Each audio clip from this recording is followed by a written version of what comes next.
Adore, tour de chauffe. Nos chroniqueurs se déboutonnent sur le... Merci de nous écouter à Kaloum, tout autour du palais Mohamed V. Merci également de votre attention du côté de Zérékoré, autour du lycée Félix Roland Moumié. C'est via justement notre partenaire de Dabo Média. Vous nous écoutez à Mamou via Fraternité FM de Sidi Diallo. Et puis à l'extérieur, vous nous écoutez tout simplement en Égypte où séjourne, il faut le rappeler, le juste Aboubakar Diallo. On reste dans notre tour de chauffe, Emmanuel Milimono, pour parler de ces évasions suspectes dans les commissariats. Charles Wright qui tape encore fort, on va dire qui sévit. Oui, qui sévit et qui agit cette fois. Mais avant, permettez-moi de quand même faire cette petite digression concernant le sujet malien. Malien, ok, très rapidement. J'avais envie de dire que je n'ai pas forcément la même lecture de coup d'État qui est tout le temps brandi pour que des jeunes puissent se maintenir au pouvoir. J'ai envie de rappeler quand même que je pense que c'est le 6 mai dernier, l'ambassade des États-Unis au Mali avait alerté. Alerté, oui, j'ai lu l'alerte moi-même de l'ambassade des États-Unis au Mali, comme quoi des attaques se perpétreraient dans la capitale malienne. Bien. Et que ça viserait des institutions maliennes. Donc il ne faut pas considérer cette tentative de putsch comme un faux coup. Bien. Je pense que il y a quand même des éléments de considérer aujourd'hui que le pouvoir malien n'est pas en sécurité à cause de ces agissements. Donc là-dessus, je voulais quand même apporter cette information. Maintenant, concernant l'autre côté, Charles Wright, évidemment, qui a fait hier sa sortie, sa tournée dans les différents commissariats, et qui a quand même, on va dire, mis pratiquement sur la place publique des faits, des informations qui ont toujours été révélées, ou plutôt des faits qui ont toujours été dénoncés par les citoyens, qui pourraient même, quelque part, je ne suis pas en train de dire que c'est forcément l'explication, mais quand vous regardez le comportement, les agissements parfois de la population qui se rend justice, qui parfois vous dit que quand on confie des voleurs ou des bandits à des commissariats, ils sont tout simplement libérés. Charles Wright lui-même en a fait hier le constat. Parce que, tenez-vous bien, c'est à la direction centrale de la police judiciaire, ou je dirais même le plus haut niveau des procédures judiciaires, où tout simplement des détenus se font la belle. Au nombre de deux, je crois. Bon, à la DPJ, je ne retiens pas trop le nom, mais il y en a quand même eu aussi de l'autre côté au commissariat central de Kaloum. Là-bas, on parle de 3. Mais il semble-t-il des gens qui ont tout simplement disparu. Sans qu'on ne sache pourquoi, où est-ce qu'ils sont allés. Tout simplement parce que, semble-t-il, à la DPJ par exemple, ceux qui étaient détenus devraient normalement être déférés, mais à cause justement de la grève des agents pénitentiaires, ce déferment n'a pas pu avoir lieu. Entre-temps, à la DPJ, les détenus se sont tout simplement volatilisés. Donc, peut-être que la DPJ elle-même n'est plus en sécurité, parce que si on peut y avoir des personnes détenues qui peuvent s'en aller sans que personne ne sache, que même le procureur général n'est pas au courant, parce que c'est à travers sa visite sur le terrain qu'il s'est rendu compte de cette disparition. Donc, il a fait des arrestations, des policiers ont été arrêtés. Il a annulé leur habilitation. Oui, non seulement annulé les habilitations, arrêtés, ils seront déférés, et là-dessus, il a été ferme. C'est la peine d'emprisonnement qu'il va requérir. Voilà, ça c'est un exemple. Charles Wright, toujours avec son bâton, pour sanctionner Mohamed Kaba. Et pourquoi il ne va pas dans la gendarmerie? Quelle gendarmerie? Charles Wright, je me pose on parle des OPJ. Il va partout. Il se limite qu'au commissariat. Non, mais c'est parce que il va dans la gendarmerie. Non, il est passé hier au PM3. Posez-vous la question, pourquoi il ne va pas dans les gendarmeries? Il va dans les gendarmeries, Kaba.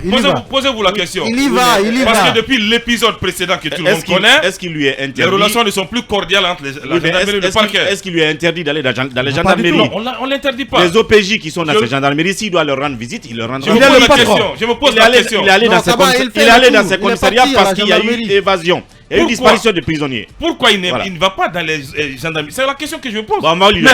C'est tout. Fouillez, creusez très bien. Vous comprenez pourquoi je pose la question. Il est parti à la gendarmerie. Mohamed, prends ton téléphone, appelle Charles Wright et pose la question. Quelle gendarmerie? De poser ma question.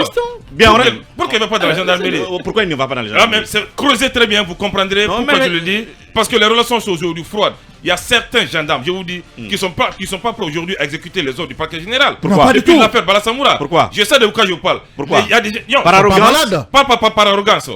Par maladresse ou par ignorance? Pas par maladresse. Le patron, ils ont leur raison. Ils ont leur raison. Ça ne peut être que par arrogance. Professionnellement, ils doivent exécuter. Non, ils ne sont pas obligés. Si. Ils ne sont pas obligés. Parce que les gendarmes sont sous l'autorité du haut commandement de la gendarmerie. Ils ne sont pas obligés d'exécuter aussi les ordres du parquet. Les OPJ répondent au procureur général. Mais les OPJ dépendent d'abord de leur hiérarchie qui est le commandant. Ah, mais c'est là-bas la confusion. C'est à côté de la place. Ils ont un rôle. Non, le procureur les accorde l'habilitation, oui. Mais ils sont sous le commandement du haut commandement de la gendarmerie. Ça, c'est tous les gendarmes. Oui, c'est ça. Mais les OPJ, singulièrement, du moment où ils sont habilités, dépendent du raison pour laquelle les problèmes ont commencé entre les deux personnalités. Le patron, c'est Charles White. Parce que le parquet interpellait souvent les OPJ sans l'avis du haut commandant de la gendarmerie. C'est ça qui a créé ce problème entre eux. Aujourd'hui, c'est le froid entre ces deux institutions, je vous dis. Vous allez voir ces jours à venir. Ce froid n'a pas lieu d'être. Mohamed Kaba, ne soutenez pas aveuglément le parquet général, s'il vous plaît. On reste avec toi, Mohamed Kaba, pour parler de l'affaire Feu Massila. Pourquoi la procédure traîne encore? Oui, vous vous souviendrez. Non, mais oui, avant, une précision pour les auditeurs. À la DPJ, c'est un détenu évadé. Les statistiques, quoi. Au commissariat central de Kaloum, il y a 3 détenus et 8 OPJ suspendus et mis sous mandat de dépôt. C'est un peu cela. Merci. Et c'est de la part de notre confrère Moïse depuis Horizon FM qui nous suit. Merci pour la précision. Oui, Mohamed Kaba, l'affaire Massila. Oui, l'affaire Massila, vous vous souvenez que c'est cette jeune femme âgée d'une vingtaine d'années qui a été victime d'abus sexuels, d'avortements forcés et suivi de décès. C'était vraiment la consécration en République de Guinée. Vous vous souvenez qu'elle a été évacuée en Tunisie pour des soins, mais on nous a ramené son corps en République de Guinée le 23 novembre dernier. Et aujourd'hui, c'est une famille qui est en désespoir total parce qu'apparemment le dossier se trouverait dans les tiroirs de la justice. Alors l'information principale, c'est quoi? L'instruction qui a débuté depuis octobre 2021 et entre décembre 2021 et mai, les magistrats instructeurs ont été remplacés. C'est-à-dire 4 magistrats instructeurs dans le même dossier ont été remplacés suite à certaines mutations au sein des magistrats. Et jusqu'à mercredi dernier, le dossier n'avait pas encore été réorienté vers un juge d'instruction. Ça veut dire que le dossier est devenu lettre morte. Le dossier Feu Massila est dans les tiroirs de la justice guinéenne parce que le dossier n'a pas encore été réorienté. Les magistrats instructeurs ont été remplacés. C'est la raison pour laquelle je me pose souvent la question: où est passé le visage humain de la justice guinéenne? Absolument. Parce que Massila, nous avons suivi la charcuterie humaine que cette dame a subie et que cette affaire reste lettre morte au sein de la justice. On se pose aujourd'hui des questions. Donc les questions à répondre: pourquoi l'affaire n'est pas encore traitée? Pourquoi ça traîne? Parce que la famille aujourd'hui vit dans un désespoir total. Et même ces conseils ont décidé d'organiser une conférence de presse cette semaine parce que c'est une situation qui a irrité même les défenseurs des droits de l'homme. Merci Mohamed Kaba d'avoir soulevé tous ces questionnements. Là-dessus, on va rester pour avoir des réponses parce que c'est très important pour la famille de cette dame, mais aussi pour la justice d'aller au bout de la procédure pour éviter d'autres situations dramatiques comme celle-là. C'était donc pour notre tour de chauffe. Fine scène.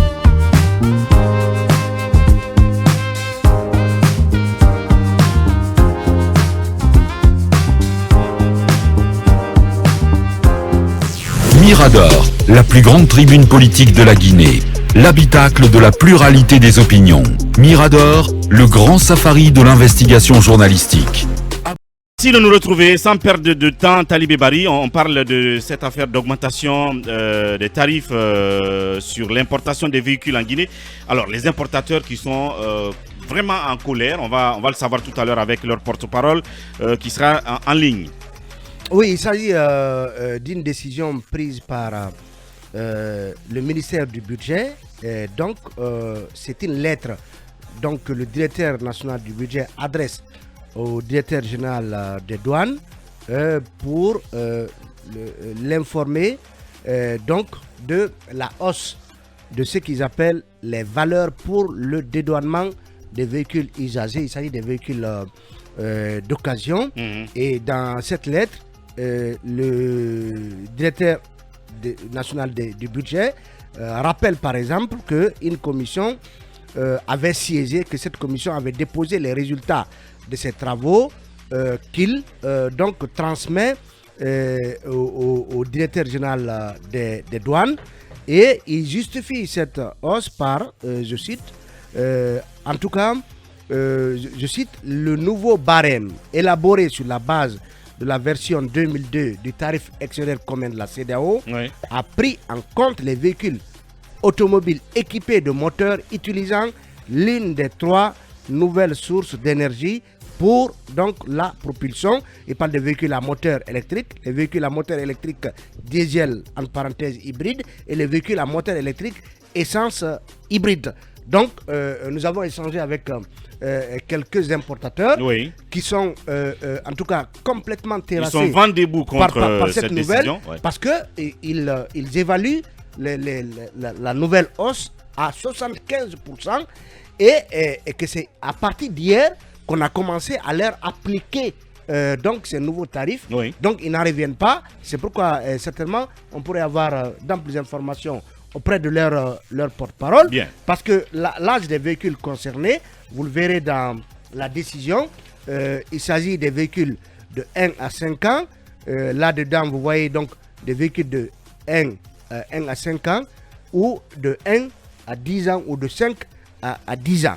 Et c'est une situation forcément qui va avoir des répercussions sur le prix des véhicules dans les différents parcs, de Conakry. C'est clair. Parce que vous savez qu'il y a eu beaucoup de péripéties autour de cette histoire d'importation de véhicules usés depuis le régime d'Alpha Condé. Depuis le régime Alpha. Il y a eu des va-et-vient en termes d'interdiction de tel véhicule, de tel âge, de type de véhicule. À un moment, on a appris que désormais, on n'était autorisé à être importé que des véhicules de moins de 5 ans.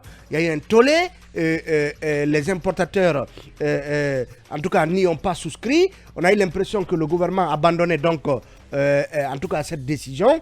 Et c'est un monde qui est pratiquement régulièrement dans une zone de turbulence. Est-ce qu'on va avoir des explications plausibles avec malheureusement, Ansoumane Kamara, qui est le secrétaire général de l'association des importateurs des véhicules d'occasion, n'arrive pas à décrocher, en tout cas, on n'arrive pas à le joindre. Ce qui est sûr, cela s'explique, selon ce qu'on apprend en cabinet, par la nécessité pour les autorités de la transition de trouver des niches fiscales pour faire de l'argent, pendant qu'on dit qu'il y a de l'argent dans les caisses. C'est ce qu'on est en train de chanter. Maintenant, la marge d'augmentation, elle semble véritablement insupportable pour ces gens-là. Qui sait, peut-être qu'on va encore imposer d'autres taxes dans d'autres domaines d'activité. Et le pire, c'est s'ils n'ont pas été associés jusqu'au bout de la chaîne, même si au début, on les a concertés, ça serait le pire, en tout cas, pour ceux qui veulent acheter des véhicules dans les jours et mois à venir. Non seulement c'est élevé, mais c'est que entre la prise de décision et son application, il n'y a pas eu cette petite période sabbatique que l'on observe souvent, parce que généralement quand la douane travaille là-dessus, il y a justement un petit temps qu'on met pour pouvoir sensibiliser les importateurs de véhicules avant que ça n'entre en vigueur. Je comprends parfaitement, comme tu l'as dit, que le gouvernement cherche des niches pour enflouer un peu ces caisses. Et là-dessus, je crois qu'il faut beaucoup faire attention, parce que quand on dit quelque part que les caisses sont pleines et que derrière on continue à prendre des mesures par-ci, par-là, et ça peut poser problème. Hier, on en parlait ici. Et il y a aussi quand même un argument. Peut-être qu'on va devoir prendre quelqu'un de la direction générale des douanes pour nous expliquer ça à Talibé, parce qu'on parle du tarif extérieur commun. Et cette augmentation, en tout cas cette hausse, aurait été présentée comme un barème élaboré sur la base de la version 2022 du tarif extérieur commun de la CEDEAO. Ce qui veut dire que, parce que vous savez qu'il y en a qui importent les véhicules à partir du port de Conakry, qui les amènent au Libéria par exemple, ou en Sierra Leone. Ou en Sierra Leone, parce que ce serait moins coûteux ici. Donc si on fait sur la base du TEC, qui est donc applicable sur l'ensemble de l'espace, dans l'ensemble de l'espace CEDEAO, mais est-ce que c'est véritablement ça le tarif qui est pratiqué alors au Libéria ou en Sierra Leone? Ce sont là les questions qu'il faut qu'on pose aux responsables de la direction générale de la douane. Donc nous y reviendrons bien entendu, pourquoi pas demain. Le temps pour nous d'observer cette première pause. Derrière, nous nous retrouverons pour continuer Mirador.